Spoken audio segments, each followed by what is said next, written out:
Right,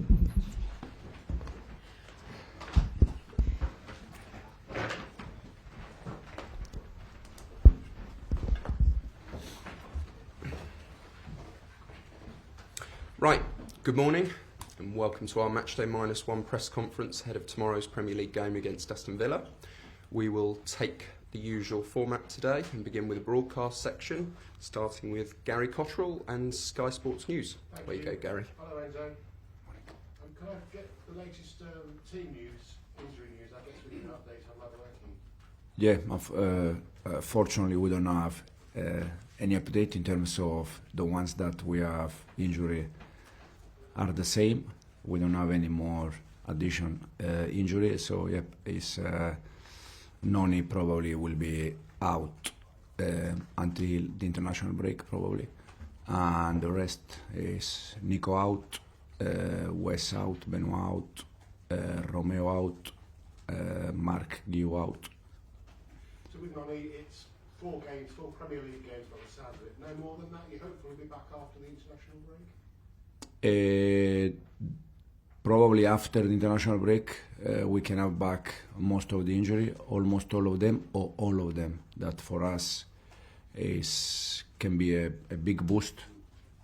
Something to look forward to.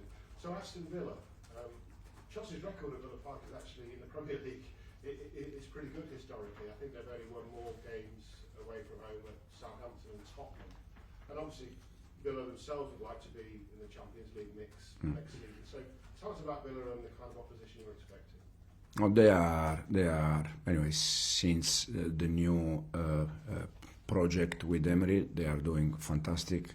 This season, you can see even in Champions League, they finished first 8.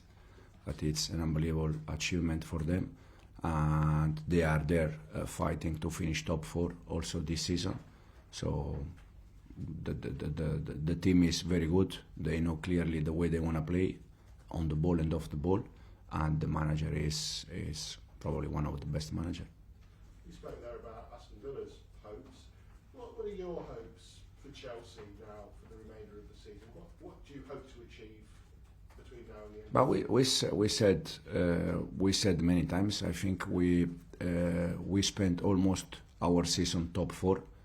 Now we have just 13 games to go, so for sure now the target for us is to finish top 4, to try to finish in the best way. We're gonna try to do our best to achieve that, knowing that probably the difficult moment that we have now is probably one of the reasons why, and the most important reason why, is because of the injury situation. We have 5-6 players that unfortunately for us, they are significant players that they are out. I was watching 2 days ago the first game against Villa, and unfortunately we have from that game 5 players probably that they are out. Wes, Noni, Nico, Romeo. So the team changed completely, and it's something that this season happened almost with many clubs.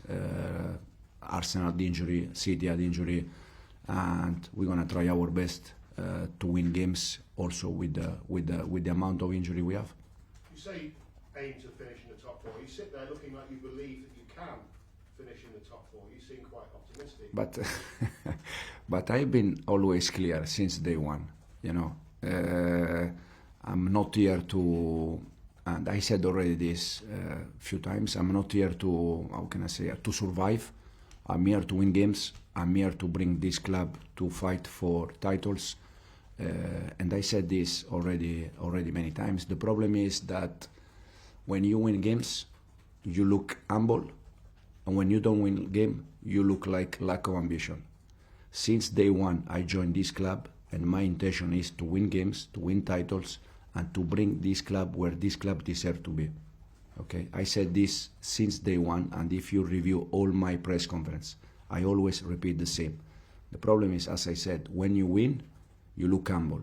When you don't win, you look like a lack of ambition.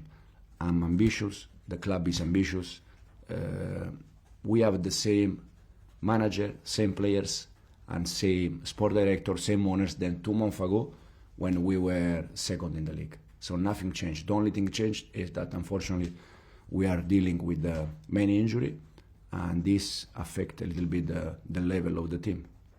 One of the club directors agrees with you. Jonathan Goldstein has been speaking this week. He says that you will 100% be here as the head coach at the end of the season and that you're doing a good job. Is it nice to hear those words?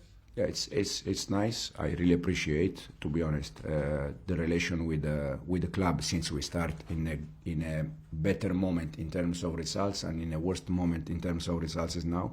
They always support me, the sport director, the owner, all the club, to be honest. Just a final one from me. Similar hairstyle to you now, Robert Sanchez. He's shaved all his hair off. Yeah. You said that taking him away from being first choice is a chance for him to kind of, mentally to help him as well. Is that a sign of his determination, do you think, or is it not really I don't know, to be honest. I said to him, if you want to play again, you have to do the same hair than mine. So that's why I don't know. No, it's his choice. Probably it's a question for him. I don't know. Thank you. Thanks, Gary. Soraya. Morning. You spoke about this in pre-season, the team needing to know when to drop at the right time. There's been a few moments against City and Brighton when there's a lack of pressure on the ball. The line still remained high. Was that an in-game plan, or are the players still adjusting and learning when to drop? No, against City was not a game plan at all. Against Brighton probably was the dynamic of the game because we spent almost our game in the opposite side, unfortunately without create many chances. But when you play there, the defensive line is higher because you are playing in the opposite side and something you can concede in behind. And when you have your full team available, you're very clearly more physical. You've got Aston Villa next, very physical team. Recently in Chelsea games though, the winning of enough duels, winning second balls, it's been a bit more of an issue. How do you solve this with the current fit players that you have? Because I feel like that physicality of winning those second balls is key to how you want to play. Absolutely.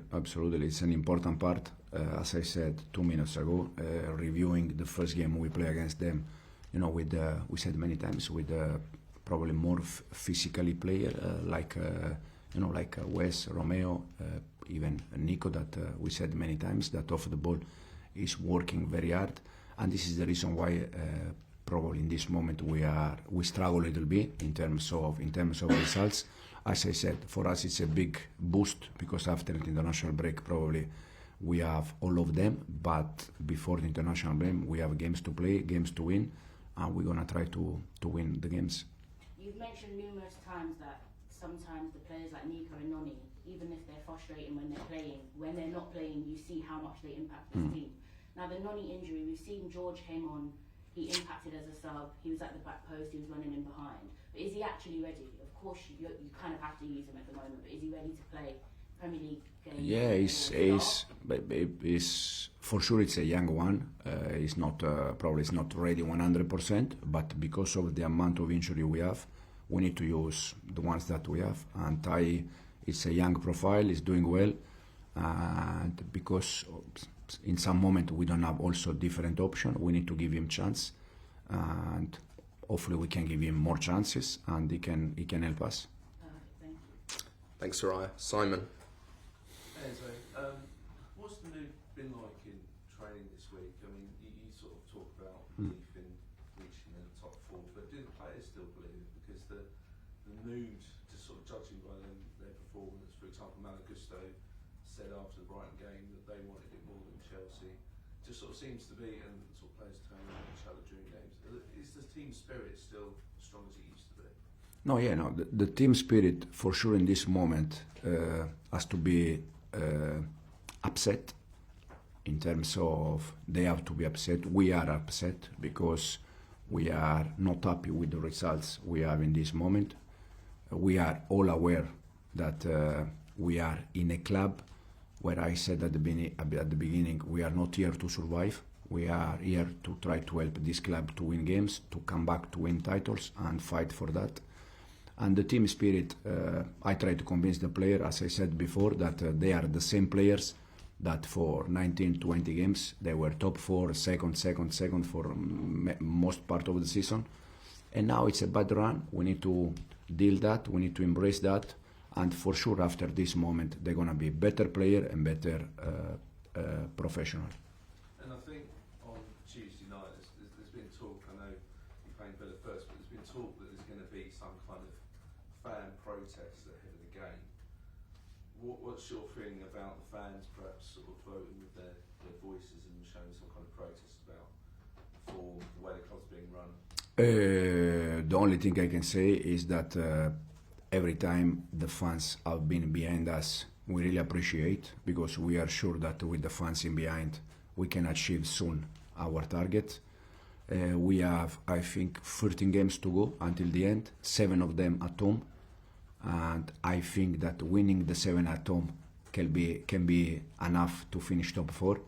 So it's a motivation for them, it's a motivation for us, and it's something that after the game inside the change room we mentioned many times that especially after the game that we play at home, we mentioned many times that when you can hear the fans pushing in behind, it's a nice feeling.